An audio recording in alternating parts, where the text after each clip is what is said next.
జై శ్రీరామ్. శ్రీమాత్రే నమః. శ్రీ గురుభ్యో నమః. 2024 సంవత్సరము జనవరి మాసంలో వారఫలాలు తెలుసుకుందాం. వారఫలాలు ద్వాదశ రాశుల వారికి తెలుసుకుందాము. జనవరి 7, 2024 నుంచి జనవరి 13, 2024 వరకు ఈ వారం ఏ గ్రహస్థితులు ఎలా ఉన్నాయి, ఈ గ్రహస్థితులు ద్వాదశ రాశుల వాళ్ళకి ఎలాంటి ఫలితాలను ప్రసాదిస్తున్నాయి అన్న అంశాలపైన ఒకసారి మనం దృష్టి సారిద్దాం. ఈ విషయాలు తెలుసుకోవడానికి ముందుగా గోచారంలో గ్రహాలు, గ్రహదేవతలు ఏ స్థానాల్లో ఉంటూ ఈ ఫలితాన్ని ద్వాదశ రాశుల వారికి 27 నక్షత్రాల వాళ్ళకి అందించబోతుందన్న విషయాన్ని మనం తెలుసుకుందాం. మొదటగా మనకి మేషరాశిలో గురు భగవానుడు సంచారం చేస్తూ ఉన్నాడు. కన్యా రాశిలో కేతు భగవానుడు సంచారం చేస్తూ ఉన్నారు. 7వ తారీఖు అంటే ఈ వారం ప్రారంభంలో 7వ తారీఖు శుక్రుడు మరియు బుధుడు వృశ్చిక రాశిలో సంచారం చేస్తున్నారు. 8వ తారీఖు నుంచి వృశ్చిక రాశిలో ఉన్న బుధ భగవానుడు ధనుసు రాశిలోకి వెళ్ళిపోతున్నారు. ధనుసు రాశిలో రవి కుజ బుధుల సంచారం 8వ తారీఖు నుంచి జరుగుతుంది. 7వ తారీఖు కూడా రవి కుజులు ఇద్దరూ కూడా ధనుసు రాశిలోనే ఉన్నారు. అలానే కుంభరాశిలో శనీశ్వరుడు సంచారం జరుగుతూ ఉంది. ఆఖరిదైన మీన రాశిలో రాహు భగవానుడు సంచారం జరుగుతూ ఉంది. చంద్రుడు మనకి చాలా అంటే ఈ వారంలో 2-3 సార్లు అంటే 4 రాశిని చుట్టుపెట్టేస్తాడు. ఆయన తులారాశి నుంచి మరియు మకర రాశి వరకు ఆయన సంచారాన్ని ఆయన ఈ వారంలో సాగిస్తున్నారు. ఈ గ్రహస్థితుల రీత్యా ఈ వారము ద్వాదశ రాశుల వాళ్ళకి ఎలాంటి ఫలితాలు వస్తున్నాయి అన్న విషయాన్ని మనం తెలుసుకుందాం. అయితే ఈ రాశి ఫలితాలు తెలుసుకోవడానికి ముందుగా మనం అసలు ఈ రాశి ఫలితాలు ఎలా తెలుసుకుంటే మీ రాశి ఫలితాలు మీరు ఎలానో తెలుసుకుంటారు. మీ లగ్న ఫలితాలు కూడా మీరు తెలుసుకోవాలి. మీ రాశి మీకు తెలుస్తుంది. జనరల్గా మా రాశి ఇదని మా పెద్దలు చెప్పారని తెలుస్తూ ఉంటుంది. రాశి ఫలితాలు చూసుకుంటూ ఉంటారు. కొంతమందికి వాళ్ళ లగ్నం కూడా తెలుస్తుంది. వాళ్ళ ఇంట్లోని పెద్దలు చెప్పడం కావచ్చు, లేదా వాళ్ళు ఎవరైనా జ్యోతిష పండితులను కలిస్తే వాళ్ళు మీరు ఫలానా లగ్నంలో పుట్టారని చెప్పడం వల్ల కావచ్చు, వాళ్ళ లగ్నం కూడా వాళ్ళకి తెలిసి ఉంటుంది. అంటే అలా కూడా కొంతమందికి లగ్నం తెలిసి ఉంటుంది. కాబట్టి మీ లగ్నం తెలిసి ఉంటే మీ లగ్నం ఏ రాశిలో ఉంది ఆ రాశి ఫలితాలు కూడా మీరు చూసుకోవడానికి ప్రయత్నించండి. ఉదాహరణకి మీరు మేషరాశిలోనే పుట్టారు, కానీ మీ లగ్నం మేషరాశి కాదు, అంటే మేషరాశిలో మీ లగ్నం లేదు, మీ లగ్నం ఏ ధనుసు రాశిలోనో ఉందనుకోండి, మీరు కూడా ధనుసు రాశి ఫలితాన్ని చూసుకోవాలంటే నేను ఇది ఉదాహరణకి చెప్తున్నాను. మేషరాశి ధనుసు లగ్నం అనే కాదు, జస్ట్ ఉదాహరణకి నేను చెప్తున్నాను. ఇది మీ రాశి ఎలానో మీకు తెలుసును కాబట్టి రాశి ఫలితాలు చూసుకోండి. మీ లగ్నం కూడా మీకు తెలుసుంటే ఆ లగ్నం ఏ రాశిలో ఉందో ఆ రాశి ఫలితాలను కూడా తెలుసుకోవడానికి ప్రయత్నించండి.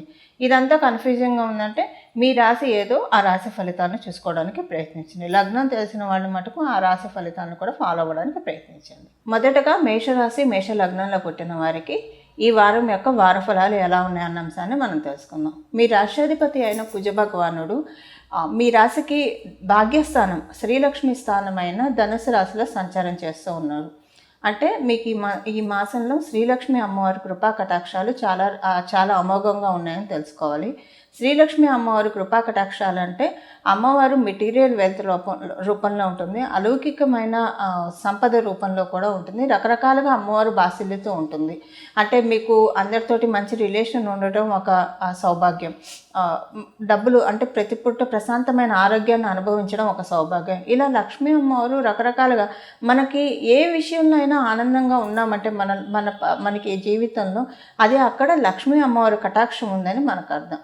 సో ఇలా ఈ వారంలో మీకు శ్రీలక్ష్మి అమ్మవారి అనుగ్రహం చక్కగా ఉండడం వల్ల కుజుడు అంటే మీ రాష్ట్రాధిపతి అయిన మంగళుడు ధనుసు రాశిలో సంచారం చేస్తూ ఉన్నారు. అందువల్ల మీకు లక్ష్మీ అమ్మవారి అనుగ్రహం చాలా బాగా ఉంది. అందువల్ల మెయిన్గా మీకు వచ్చేది ఏంటంటే మానసిక ప్రశాంతత చాలా బాగా ఉంటుంది. ఏ పనైనా సరే చాలా చక్కగా క్యాలిక్యులేటెడ్గా నిర్ణయాలు తీసుకుంటారు. లక్ష్మీ అమ్మవారి కటాక్షం మీ రాశి మీద పడడం వల్ల ఈగో క్లాషెస్కి వెళ్ళి దేన్ని కూడా పాడు చేసుకోరు. ఇప్పుడు చూడండి, మనం నిత్యదైనందిన జీవితంలో చూస్తూ ఉంటాం. ఒక్కోసారి లేనిపోని ఈగోలకు పోయి కొన్ని అవకాశాలు చేజార్చుకునే వాళ్ళని మన కళ్ళారో చూస్తూ ఉంటాం. ఒక్కొక్కసారి అందులో మనం కూడా అవ్వవచ్చు. ఇలాంటివి రానియకుండా అంటే లక్ష్మీ కటాక్షం దేనికి మనకి పనిచేస్తుంది, మనం ఏం పనులు చేస్తే మన జీవితం సమృద్ధిగా మనం అన్నీ కావలసినవన్నీ మన జీవితానికి సమకూర్చుకోగలము, అలాంటి పనులు శ్రీ మహాలక్ష్మి అమ్మవారు మనందరి చేత చేయిస్తుంది. అలా చేయడానికి ఈ వారం మీకు చాలా అనుకూలంగా ఉంది. అలాగే మీ తండ్రి గారి ఆరోగ్యం ఏమన్నా బాగోకపోయి ఉంటే మీ తండ్రి గారి ఆరోగ్యం చాలా బాగా ఉంటుంది.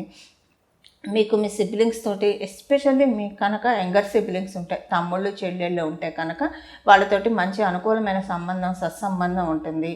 అలాగే మీకు మీరు కనుక ఏదైనా ఒక కాంట్రాక్ట్లోకి, ఒకవేళ ఉద్యోగస్తులైనా ఏదైనా ఒక మంచి కాంట్రాక్ట్ రావడానికి అవకాశం ఉంది. చేస్తున్న దాంట్లో ప్రమోషన్స్ రావడానికి కూడా అవకాశం ఉంది. శాలరీ ఇంక్రిమెంట్స్ కావచ్చు, ఇలాంటివి ఏవైనా రావడానికి కూడా మీ మేషరాశి మరియు మేష లగ్నంలో పుట్టిన వాళ్ళందరికీ కూడా ఈ మాసంలో అవకాశం చక్కగా ఉంది.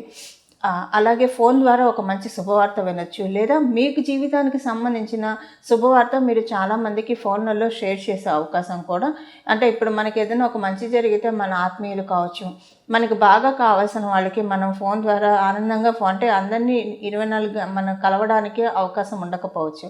అలాంటప్పుడు అట్లీస్ట్ ఫోన్ అన్నా చేసి మన ఆనందాన్ని వాళ్ళతో పంచుకుంటాం కదా. అలా పంచుకోవడానికి కూడా ఈ వారం మీకు చాలా అంటే చాలా అనుకూలంగా ఉండి, అలా పంచుకునే అవకాశం కూడా ఈ వారం మీకు ఇండికేట్ చేస్తూ ఉంది. అలాగే మీకు శ్రీలక్ష్మి అమ్మవారు శుక్రభగవానుడి రూపంలో కూడా కటాక్షిస్తూ ఉంది. మీకు అష్టమ స్థానంలో శుక్రభగవానుడి సంచారం అనేది చాలా మంచి శుభ పరిణామం. ఇది ఏ ఏ విషయాల్లో అనుకూలంగా ఉంటుందన్నది నేను మీకు చెప్తాను. భార్యాభర్తల మధ్య ఏమన్నా పరపత్యాలు ఉంటే కనుక ఆ పరపత్యాలన్నీ కూడా తీరిపోయే చక్కటి శుభ సమయం ఈ వారం మీకు మేషరాశి మరియు మేషలగ్నంలో పుట్టిన వాళ్ళకి. అలాగే మీరేమన్నా పెళ్లి ప్రయత్నాలు ఏమన్నా చేస్తూ ఉన్నా సరే, ఆ పెళ్లి ప్రయత్నాలన్నీ కూడా సఫలీకృతమయ్యే సమయం అని కూడా చెప్పొచ్చు. సంతానానికి చాలా మంచి సమయం. విద్యార్థులకి చాలా ప్రశాంతంగా సాగే సమయము. విద్యార్థులు చదువు మీద బాగా ఫోకస్ పెట్టే సమయం కూడా ఈ వారం అని చెప్పడంలో ఏమాత్రం సందేహం లేదు. చూసారు కదండి, ఇవి మీ రాశిలో పుట్టిన వాళ్ళకి ఈ వారం యొక్క రాశి ఫలాలు. అయితే ఈ వారము ఏ పరిహారం చేసుకోవడం వల్ల అందరికీ చక్కటి శుభ ఫలితాలు వస్తాయన్న విషయం మనం తెలుసుకుందాం.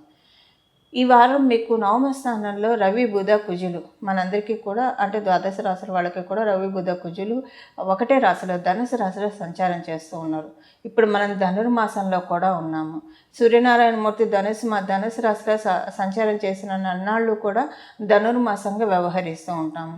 చాలా చక్కటి మాసంలో సూర్యనారాయణమూర్తి ఉన్నప్పుడు కుజబుధులు ఇద్దరూ కూడా సూర్యనారాయణమూర్తితో కలిసి ఉండడం అనేది నిజంగా చాలా మంచిది. ఈ వారం మీకు వీలుంటాయి కనుక ఎక్కడైనా యజ్ఞం జరుగుతూ ఉన్నా, ఏదైనా హోమం జరుగుతూ ఉన్నా వాటిల్లో పాల్గొనడానికి ప్రయత్నించండి. ఒకవేళ అంత శక్తి, అంత అవకాశం మీకు లేకపోయినా సరే, కనీసం ఆ హోమానికి సహకరించిన ద్రవ్యాలు అంటే సమిధలు కావచ్చు, ఇలాంటివి ఏవైనా ఇవ్వడానికి ప్రయత్నించండి. ఇది కూడా కుదరని పక్షంలో ఈ వారం మీరంతా కూడా శ్రీమాత్రే నమః శ్రీమాత్రే నమః శ్రీమాత్రే నమః అనే అమ్మవారి నామాన్ని జపించడం వల్ల ఈ వారం అంతా కూడా చాలా బాగా సాగుతుంది. అలాగే మనం చేపట్టిన ప్రతి పనుల్లో కూడా సర్వత్రా విజయం లభిస్తుంది. నవమరాశిలో 3 గ్రహాల సంచారం చాలా మంచిది. అంటే సహజ నవమస్థానమైన ధనుసు రాశిలో రవి కుజ బుధుల సంచారం అన్నది చాలా మంచి విషయం అని చెప్పాలి. వీటిని మనం ఒడిసిపట్టుకోవడానికి ఇలాంటి గ్రహస్థితులు కొన్ని వరాలను అందిస్తూ ఉంటాయి. వాటిని ఒడిసిపట్టుకోవడానికి కూడా మన ప్రయత్నం మనం చేయాలి. అలాగే ఇంకొక చిన్న రెమెడీ, శ్రీమాత్రే నమః అని అనుకుంటూ ఈ ధనుర్మాసంలో తిరుప్పావై 30 రోజులు కూడా వినడానికి ప్రయత్నించండి. ఇది చాలా మంచి అనుకూలతని మనకి వృత్తిపరంగా, వ్యాపారపరంగా, లేదా మీకు కళ్యాణపరంగా, మీకు ఏ వివాహపరంగా, సంతానపరంగా మీ మనసులో ఏ కోరికలు ఉంటే ఆ కోరికల్ని, ధర్మబద్ధమైన ప్రతి కోరికని తీర్చడానికి ఈ ధనుర్మాసం చాలా విశేషమైన మాసం. ఈ ధనుర్మాసంలో ఒకవేళ మీకు తిరుప్పావై చదువుకోవడం రాకపోయినా సరే వినడానికి ప్రయత్నించండి. ఈ ధనుర్మాసం పూర్తయ్యే లోపల, అంటే మకర సంక్రాంతి వచ్చేదాకా కూడా ధనుర్మాసం మనకు ఉంటుంది. తిరుప్పావై 30 పాసురాలు ఒక్కరోజు వింటారా, లేదా రోజుకి 2 రోజులు వింటారా, లేదా రోజు వింటారా?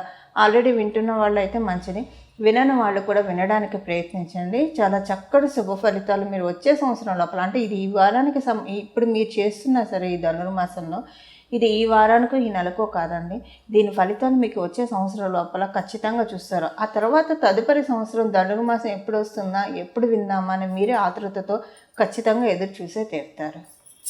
మంగళం. నమో భగవతే వాసుదేవాయ.